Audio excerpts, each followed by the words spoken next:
pada saat para nabi Juji Sugeng, agama itu bagian dari kehidupan itu sendiri.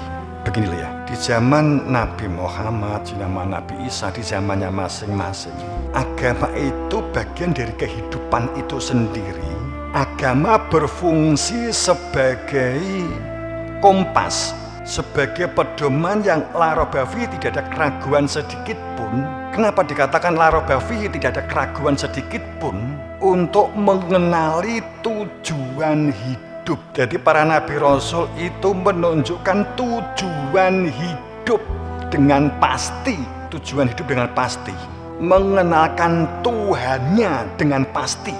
Nabi itu diutus sebagai fungsi utusannya Allah, memiliki fungsi untuk supaya hati ini nggak buta, supaya hati itu mengenal Tuhan, supaya hati itu ada kehadiran Tuhan, bahwa ayat dengan benar-benar yang sebenarnya, bahwa dibukakan untuk dituliskan, ditanamkan, ditancapkan di dalam hati, fi sudrati utul ilma, di dalam hati, mengenal. Bukan wawasan tauhid, tapi mengenal tentang tauhid. Bukan wawasan tauhid, tapi perihal tauhid.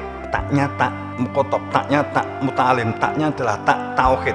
Ahadiyat, keberadaan wujud diri Tuhan ditunjukkan di surat Hajj 76 kan disebutkan bahwa afalam yasiruna fi'at fatakuna lahum qulub aw adun yasma'una biha, dan seterusnya. Banyak manusia, apakah mereka di muka bumi ini berjalan?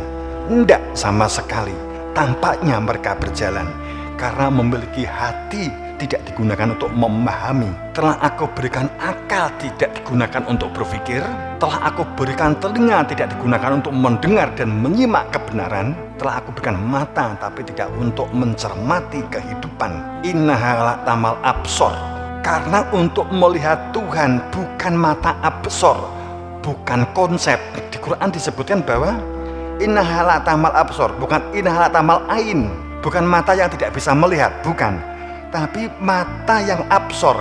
Mata absor itu mata yang dia itu detail, punya wawasan, punya pengetahuan, bisa hafal sifat-sifat wajib Tuhan, bisa hafal sifat-sifat asmaul husna Tuhan. Absor dengan beberapa konsep filsafat, konsep tasawuf. Walakin karena untuk melihat keberadaan Tuhan itu mata hati yang berada di dalam, bukan butanya mata ainun, bukan juga karena butanya absorun, bukan karena butanya otak nggak bisa berpikir.